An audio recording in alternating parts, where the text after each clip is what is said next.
welcome everybody. Thank you for making it early tonight. We're excited to get into this session. I think Jessica has done a great introduction of Adéwalé and the topic that we have ahead of us tonight. And so I will go ahead and jump into the first question. So to get started, Adéwalé, could you begin by sharing a bit about your background and what inspired you to revisit and reframe the traditional idea of Omoluwabi into this new concept of Omoluwabi 2.0? Well, good evening, everybody. It's been a long day, so it's going to take me a little while to get my voice and my positioning for this. But I have 26 names. Maybe that's where I should start. I'm the first male child of my father, the first child of my mother, both now deceased, both people from a place called Ibadan in Oyo State of Nigeria. Ibadan is an ancient republic. The grounding for who I am was probably laid before I was born because I have an ancestor called Balogun Ibikunle, who was a warrior and who started the Ibadan Empire. So I grew up with my great-grandfather. We used to call him Babalaye, who never took a car anywhere. He walked everywhere.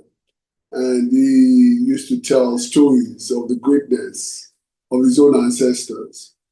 And the grounding in that it never tallied with my Catholic primary school, where I was like fish out of water.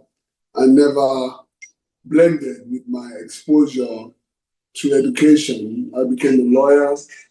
I became an economist. So these are the people who grounded me. And in my own evolution over the years as a lawyer, as an economist, as a facilitator, I realized studying all over the world and teaching all over the world. I realized in an experience I had in Harvard University, I think in the year 2000. I was on a program that was designed for leadership educators, headed by Ron Eifetz. And Ron Eifetz, a very fascinating person. I'd come all the way from the UK then and sat down in the auditorium of Kennedy's School of Government. And it started this program, which was very expensive for me and everybody else, telling us, well, what did we bring to the table and how do we think leadership should be taught? We paid him to teach us leadership, but he was challenging us to come up with a way to teach leadership. And in the process of the time we spent together, I discovered something very fascinating. That the things that my ancestors and the members of my family, my Agbole is a big clan house, my Agbole in Ibadan, took for granted and saw as we saw, the modernized people saw as irritation, was actually adaptive leadership. I was grounded from my birth in being an adaptive leader. I was schooled in the ways of understanding human technology and human engagement. And that curiosity led me to start to wonder, why do many Nigerians say they don't have leadership in their country, when to just live in a day, you are exercising incredible acts of leadership? And in reflection of that, I extended or extrapolated from that to the rest of the continent, but we'll come to that later. So my motivation at that time was something else at the same time. In the 1980s, Nigeria went through something called the Structural Adjustment Program of the IMF. The consequence of that was to decimate the middle classes in the country and to replace them with a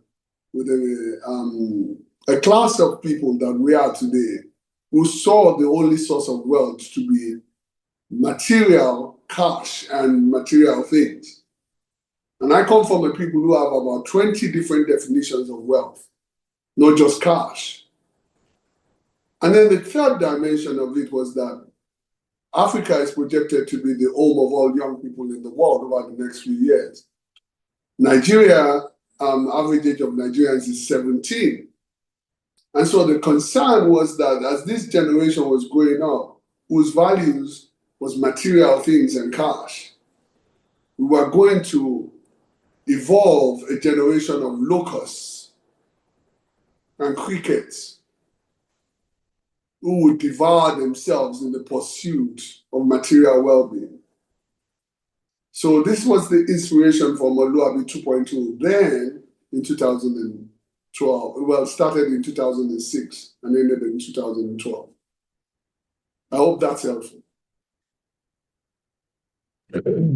There is a lot of information in that. And it's a very interesting upbringing that you've had. Maybe one of the things I'm missing would be first of all, fully understanding what Omoluabi means and how we're transitioning from that to Omoluabi 2.0. Yes. We were people without paper money. So, and that's like most Africa. I mean, most of Africa without paper money had codes of honor. Because what distinguishes one person from the other was the quantum of your character. Ubuntu itself is about character. Omoluabi is a code of character. So people who were able, and who were largely farmers, of course, they were pastoralists, but the people who were able to get the support of the wider society were the people who the content of their character was so distinguished, was so dignified, was so honorable, that people looked to be around them, people looked to support them because they exemplified the best of the humanity that they saw. So Omoluabi literally means the child of the God of character, Omoti Oluiwabi. And essentially amongst the many different groups that form what we call the Yorubas, it is the exemplary character, your Iwa, your behavior that defined you. So what I was looking at is what are the mastery issues of character as we evolved from pre-colonial to colonial to neo-colonialism, because we are still dealing with the colonial expression of ourselves. And the challenge was, if we were going to decolonize our minds and restore ourselves to an Africanness, these honor codes are critical pathways to finding ourselves, finding our spirit, finding our presence, and expressing ourselves in the world. So Omoluabi is Omoti Oluiwabi, the child of the Lord of character. And 2.0 is the redefinition of the characteristics that defines excellence or mastery of self as Omoluabi. Now, it's very important to understand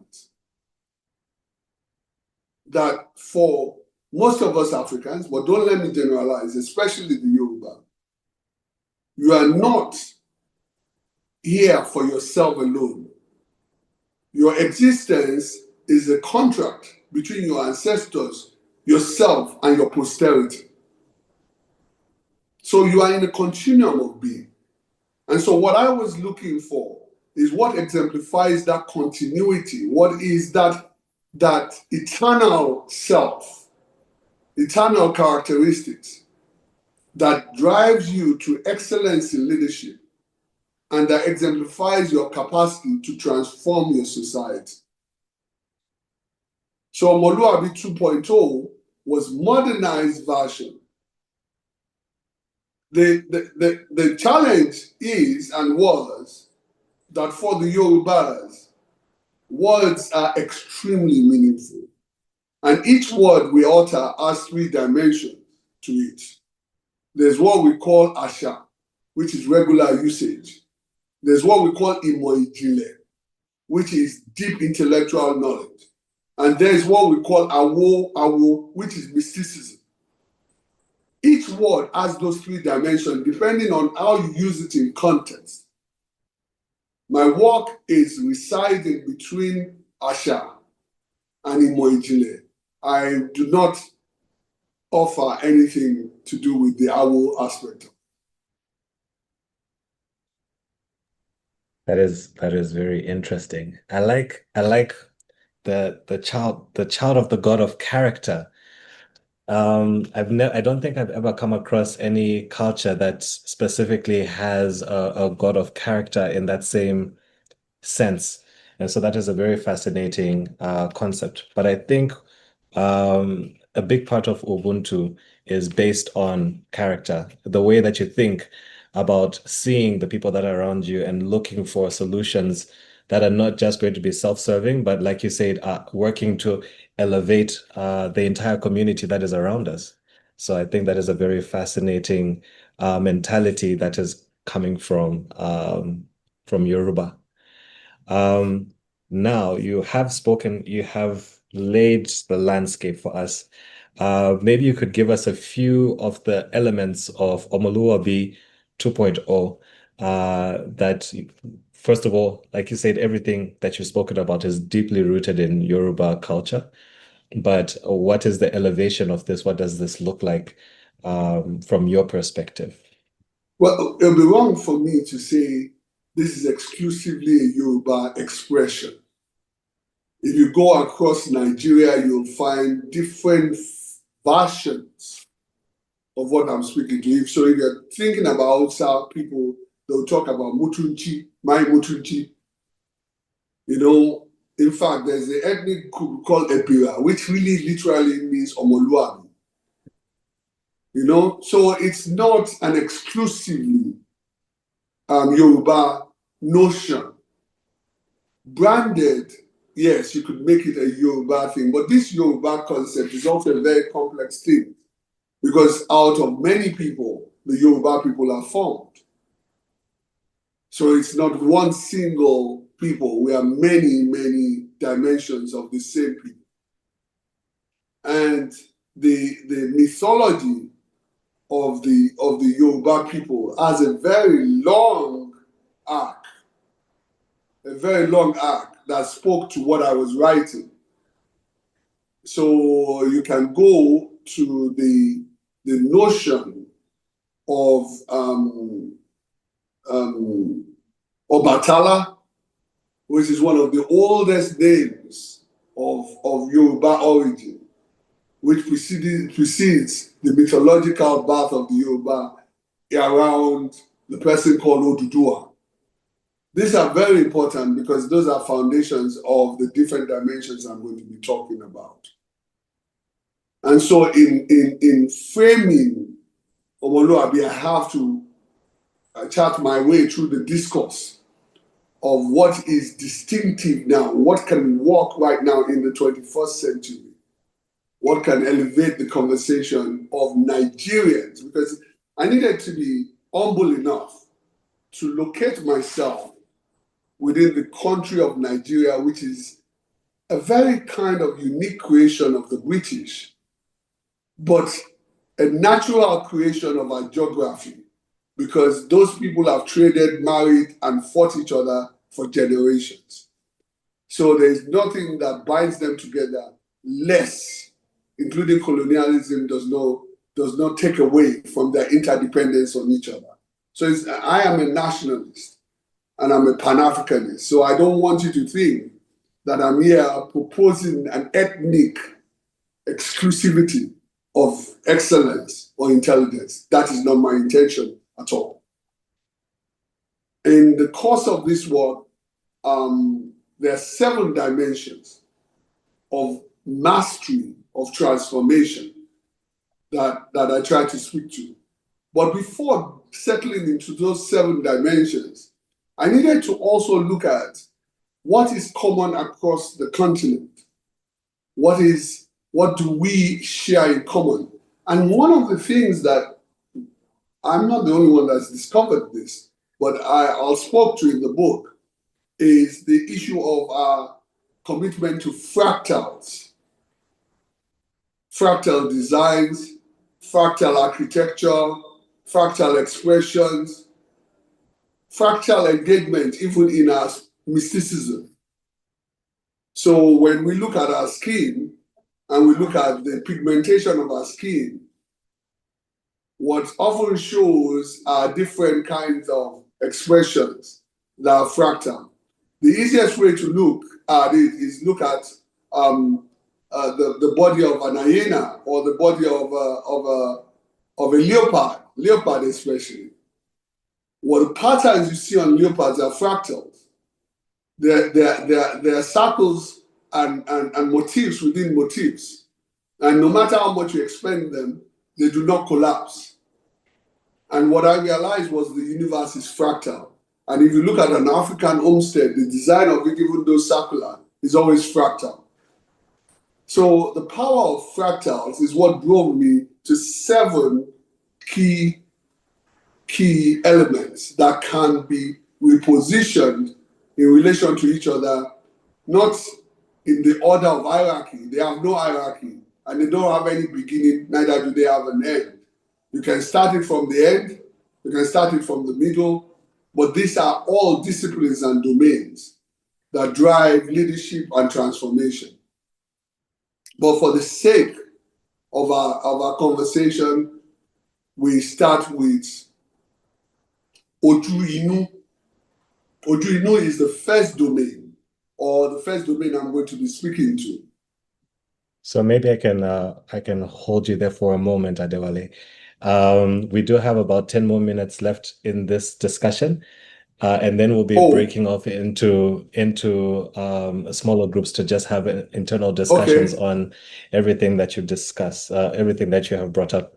So I'm going to ask, well, 2 things. First of all, there is a question from the chat, which is asking what is common across the continent. You were speaking about looking across the continent, so we were curious what your findings of that were. And then the second question is, you have spoken about 7 principles, but we're curious what you personally think is the most impactful. You do say that they don't necessarily have a hierarchy, but yes, which one would you say is the single most transformative idea that you speak about in the book that could shift how we as Africans think about leadership today? So the first one about what's common in Africa, and then the one most impactful point. So I think what is common, aside from the honor codes, I think there's no African people that don't have an honor code. You know, honor code that governs relationships, governs social engagement, governs the interaction. I mean, some people will call it a grand norm or zeitgeist. I don't know what we would end up calling it. But it's the dimension of the fundamentals that drive the society's most elevated behavior. That's common. Certainly, the issue of fractals is common. Wherever you go to, we're all fractal people. It's a very fascinating thing that if you walk across Africa, everybody has a version of the Kitende or the tie and dye or something like that. There's always a version. And the peasants across Africa, the people you call peasants, are the same people. Whether they're in Rwanda, they're in Nigeria, they're in Ivory Coast, you recognize them. They're the aunties, the uncles pushing the bike or riding the bike. They're the same people with the cutlass on their head and the wood on the back of the bicycle. And so somewhere along the line is a fundamental engagement of our humanity. The other thing that I think is common in all of the codes is the elevation of human interdependence above everything else. So the celebration of material acquisition has never been a fundamental African thing. And sorry, let me add another thing. The idea that you are your brother's keeper. We have these long extended families. You know, people we don't really know by blood, we call them uncles and aunties, and we are interdependent on them. So I think there are many things that we have in common, but they are held dearer and less dear depending on how much westernized we are. The second question you asked me was, of the 7 elements, do I have a preference? I'm sorry, I'm going to disappoint you. I don't have a preference. I don't have a preference, you know. But let me just quickly give you a landscape of that, because I know time is running away and you have to move on to breakout. That would be perfect. So the first, you can start with Ọ̀làjú, which is about consciousness. Ọ̀làjú is the essence of your awakening and your illumination of your being. When you are grounded in Ọ̀làjú, you know why you are here. You know why of your purpose. So Ọ̀làjú is essentially why consciousness. And that consciousness is also consciousness of your impurities and consciousness of your strengths. Because there's a tendency for us to make meaning that is self-serving, in thinking that we're good and other people are bad. All of us have good and bad in us, depending on how you define them. Because what is good one day might turn out to be bad tomorrow. But the first thing is Ọ̀làjú. If I was going to use a mystical word, the Yoruba would call it Ìṣíjú. But I don't use that because of its many dimensions. So the first one is Ọ̀làjú. I made a mistake when I said the second dimension is Ojú Inú, which is insight. Insight into yourself, insight into what you love about yourself, insight into what motivates your purpose, insight into mastering what drives your excellence. That is Ojú Inú, insight. Are you with me? So those two dimensions deal with you as an individual or as an entity. The third one is Àmì, which is the domain of pattern recognition. Because if you are grounded in yourself and if you are grounded in your insight, then you are able to connect that insight into everything you relate to. And the deeper you look, the more you are able to see further. So, Àmì is the domain of foresight, whereas Ojú Inú is the domain of insight. So you recognize patterns, you create discernment in yourself, and the more you discern in yourself, the more you are able to discern in engagement around you, what is happening, what patterns are going on. The next one is Ìwà. Ìwà is about the congruency between your values and your behavior. So you have an alignment between what you find valuable and what you engage.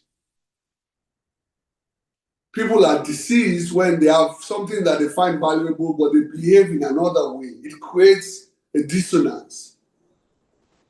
Ìwà is the resonance of your being with the world in which you interact with. The next one is Ènìyàn.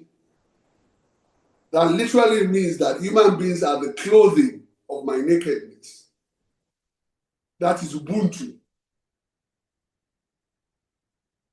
That's literally about the philosophy of Ubuntu, which is that you see me or I see you, therefore I exist or you exist. Do you understand? So I'm not invincible to the people and the networks. I stand on the back of people. People lift me up. Even in the Bible, it says you're surrounded with favor like shield. So your people are that shield. Favor comes from human beings. So that's number 5. Am I right? Yes, that is number 5. Is our share or our for share, which is the power of execution. If I was Brazilian, I'll call it Axé. It is the power to execute. So it literally means the manifestation of what I say. And in the Bible, it says, in the beginning there was the Word, and the Word was with God. What you say is what you see, and what you see is what manifests. So this is the power of execution, the power of taking something from the notion to execution. And the final one is Ire. Ire is blessings, the outcomes you want to see, the impacts that you want to achieve, the change that you want to become. Those are the 7 dimensions. That is very powerful. It's interesting because I'm looking through this. So you say number 1 is consciousness, and then insight, and then foresight, resonance, execution, and change. Already these are very powerful points that I can see very easily being projected across the continent and honestly across the world. And this is a lot of what you're speaking about in the first book that you write. But there's a second book that you're writing where you're now basically looking beyond Nigeria and just scaling everything that you're speaking about in the initial book. I know I'm asking a bit in advance, but maybe one question to take away as we're about to go into the breakout is what would you say is one major difference between what you've spoken about in Omoluabi 2.0 and what you see as the world transitioning into a future based off of African tradition? Well, the main idea is recognizing that all humans are Africans, whether they know it or they don't. All humans are Africans. And what we are entering into in the next few decades, whether we are going to be alive to see it or not, is Africa taking its rightful place again in defining what human excellence looks like.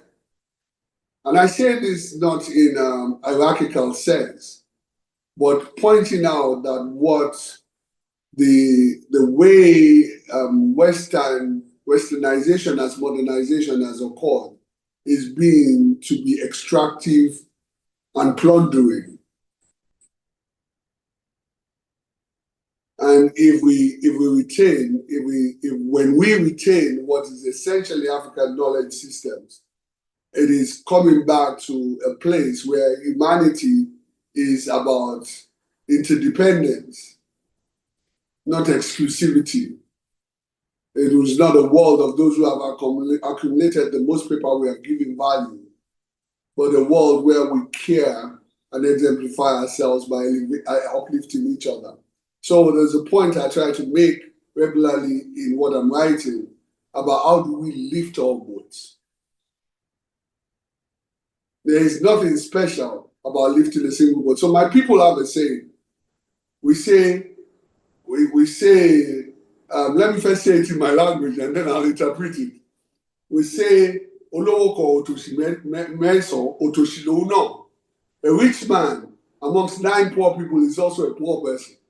Because whether he likes it or not, they're going to either beg, borrow, or steal from him. So this idea that there is some billionaire in the world who, because he's been stupid enough to keep cash rather than change millions of lives, is someone to be celebrated. It's a disgusting idea to me as an African.